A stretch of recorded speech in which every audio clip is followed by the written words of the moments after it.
This flipped video is going to cover what feudal Japan was like. So this is the society and politics of ancient Japan under what's called their feudal period. Now, feudalism is a concept that shows up through multiple different cultures of history, but it's basically a political and land ownership system that relies heavily on a little bit of a give and take versus protection and giving land.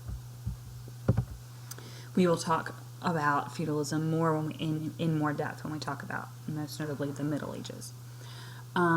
Japanese civilization is very heavily influenced by China. Obviously, proximity-wise, they are right across the Sea of Japan from each other.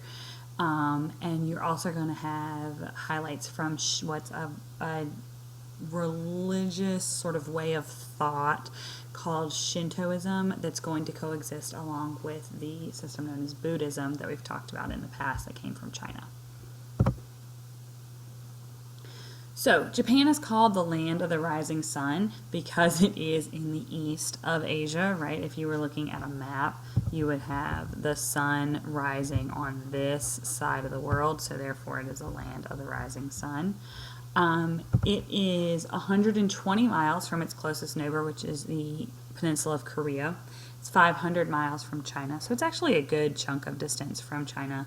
And it's separated by what we are going to call the Sea of Japan, but what is also called the East Sea. And just a fun little crazy fact about the Sea of Japan and the East Sea. In the spring of 2014, the Virginia General Assembly actually had a series of discussions on what that particular body of water was to be called in textbooks purchased by the state of Virginia.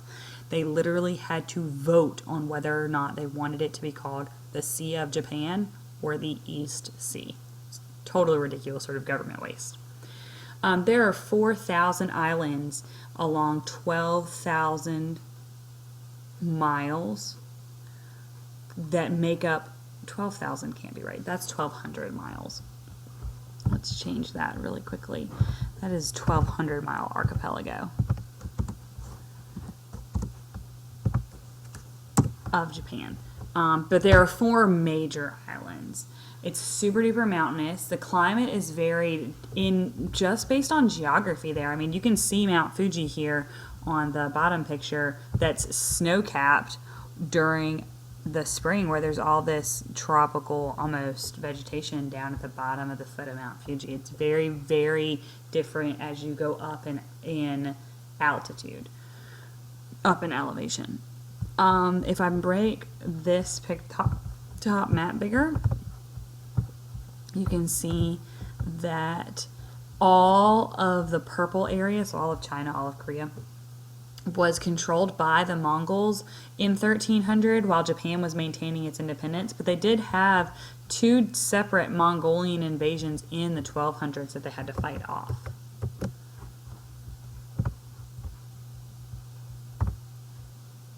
All right, so Shintoism is an ethnic religion, an ethnic way of life that is very specific to the Japanese. You're born into Shintoism, and you can practice Shintoism conjointly with the Confucian or the Taoist way of thought, and a lot of people are also Buddhist and still follow some of the Shinto teachings.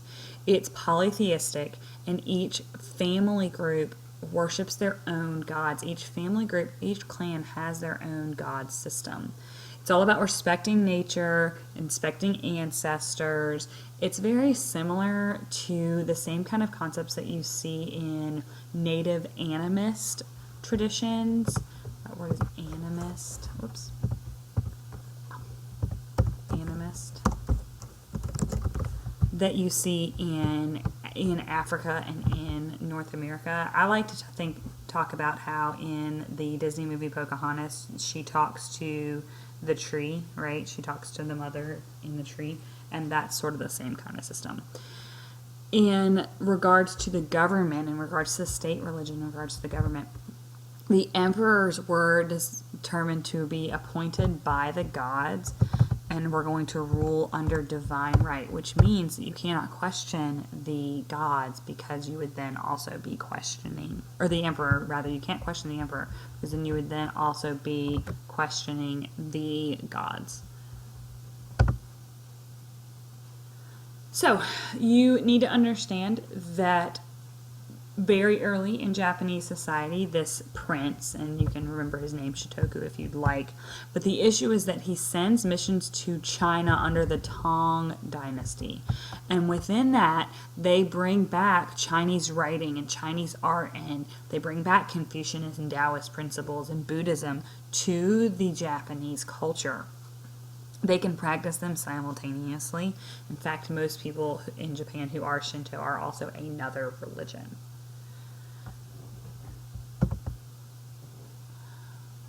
By the mid-1000s, so 1050 and later, landowners built up their own armies. So you were the owner of this hundreds of acres of land, and you would employ your own army. You would employ your own samurai to protect your land.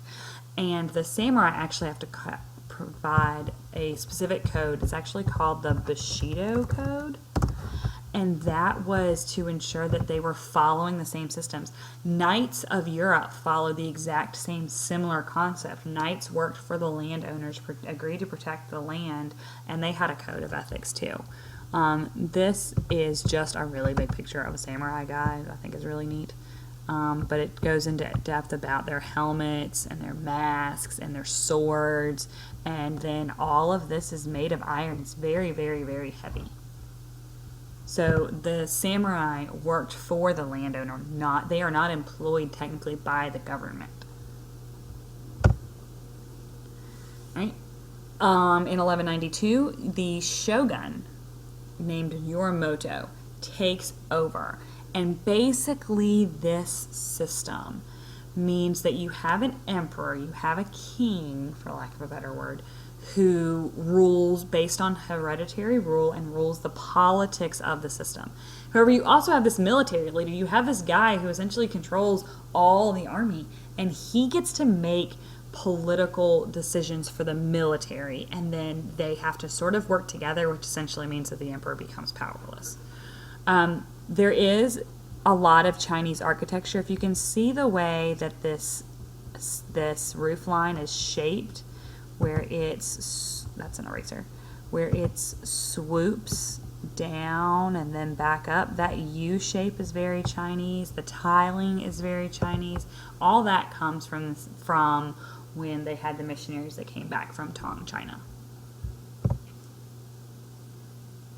All right, so that's it. That's all you absolutely need to know for feudal Japan. Just as a couple of things for review, you have a shogun who leads the military and an emperor. They're heavily influenced by China in language, in writing, in religion, in architecture, and that they have Shintoism as a major religious system. If you have any questions, please let me know.